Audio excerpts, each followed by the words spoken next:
invited like you to listen by my auntie actually.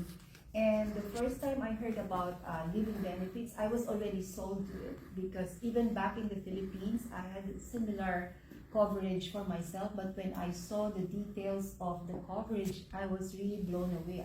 I told my husband, honey, this is really very good. We must take this. So we got ourselves covered in 2021, and I got involved in the business.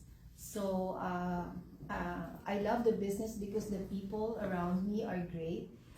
Especially our business director, Margie Franco, who is now based in California, but she used to live in Austin, Texas.